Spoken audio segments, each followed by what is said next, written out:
So, you've mixed your music in Dolby Atmos. You've created this amazing, next-level listening experience. Awesome. But now for the tricky part. How do you actually get it out there for people to hear?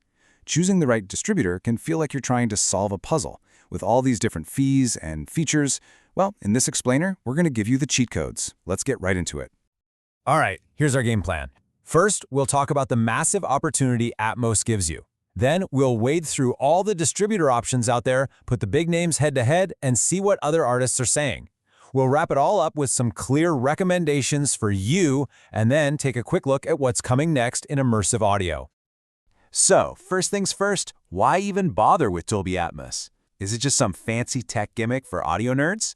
Nope! For independent artists, this is a real, tangible opportunity to cut through the noise and actually earn more.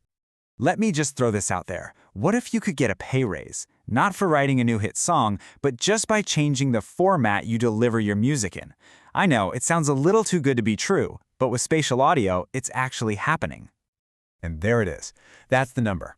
Apple Music is literally offering up to a 10% royalty bonus for tracks delivered in spatial audio, which is just their brand name for Dolby Atmos. For an indie artist, that's not just pocket change. That's a huge deal that goes straight to your bottom line.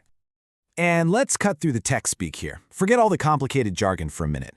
All Atmos really means is your music isn't stuck in just left and right speakers anymore. You can literally play sounds anywhere around the listener, creating this incredible 3D world for them to step into. Okay, so you're sold on it. You've spent hours, maybe days, getting that Atmos mix just right, and it sounds incredible. So, now what? The next step is getting it on the big platforms, like Apple Music and Tidal, and that's where things can get a little messy. And this right here shows you the problem perfectly.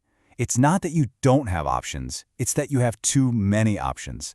We're talking over 25 different distributors that are now in the Atmos game, and every single one has different prices, different features, and different fine print. Our job here is to help you cut through all that noise. So to make sense of all this, we gotta break it down. Instead of getting lost in the marketing fluff and the tiny details, we're gonna focus on what actually matters for you. Your music and your money. We're going to judge the main players on these three big things. First up, cost. How much is this going to set you back? Are we talking a yearly fee, or are they going to charge you for every single Atmos track you upload? Second, royalties. Do you get to keep 100%, or is the distributor taking a slice? And third, reach. Where does your music actually end up, and what kind of tools do you get for social media like TikTok and Instagram? All right, let's kick things off with a name pretty much everyone knows, DistroKid.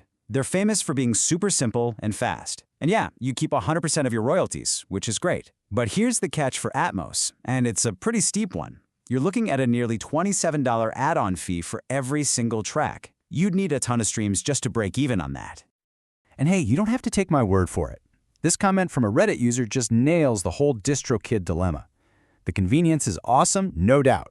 But for an independent artist, that per track cost can feel like a total gut punch.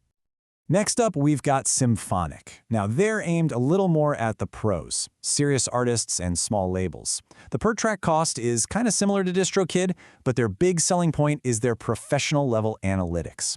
We're talking deep data that can show you where your fans are, what playlists are working, all the good stuff. That data is gold. Just be aware that some plans might take a slice of your royalties. And now for something completely different. AvidPlay, from the same folks who make Pro Tools, flips the whole model on its head. They offer unlimited Atmos uploads for just one annual fee of around $50. If you're putting out music all the time, this is a financial game changer. Plus, if you're already in the Pro Tools world, the integration is a huge bonus. Okay, the official websites are one thing, with all their shiny promises. But what are actual artists saying? What's the real-world experience like? Let's dig into what the community is saying on places like Reddit and X to get the real story. And when you sift through all the chatter, a pretty clear picture starts to form. Symphonic consistently gets top marks, with artists loving its reliability and professional tools. TuneCore is right up there too, getting a lot of praise. And DistroKid, well, its rating kind of shows that love-hate thing people have with it. It's super easy, but man, those costs can really sting. This really boils it down to the core decision you have to make, right? On one side, you have a service like Rebeat, which, get this, offers Atmos distribution for free with its basic plans. Unbeatable price. On the other, you've got Symphonic, which costs more but gives you these powerful tools to grow your career. It's the classic showdown. Save money now or invest in tools for later. And this quote right here from an artist on X just says it all. For an independent musician who's just starting out or on a tight budget, free isn't just a nice little perk, it's a total game changer. It makes this amazing immersive technology accessible to everyone.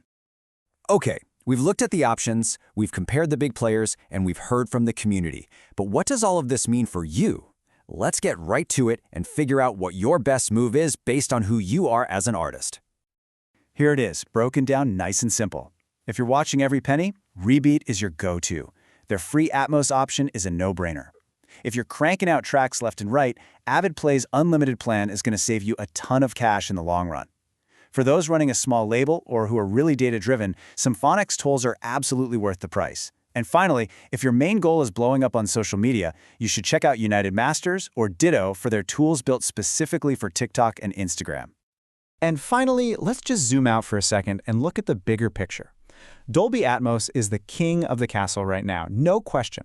But the tech world never stands still, does it? It's always a good idea to keep an eye on what's just around the corner. And get this, there's a new challenger on the horizon called Eclipse Audio. It's backed by giants like Google and Samsung, and it's planned to be an open-source alternative to Dolby. The most important part for you? It's free for creators, no licensing fees. So while Dolby is the standard today, Eclipse, which is slated to launch in 2025, wants to be the free, open alternative for everybody. And this isn't just some tech nerd curiosity. This has real-world financial impact. By cutting out Dolby's licensing fees, Eclipse could make it way cheaper to distribute immersive music. We're talking a potential 20 to 30% drop in costs across the board. That's huge for breaking down even more barriers for artists. And that leaves us with this final question to think about. We started this whole thing talking about a 10% bonus, right? Kind of a reward for being an early adopter. But as new, open technologies like Eclipse start to pop up, are we heading toward a future where creating these incredible soundscapes isn't a premium feature, but just the way it's done for every single artist? The future of sound is going to be really, really exciting to watch.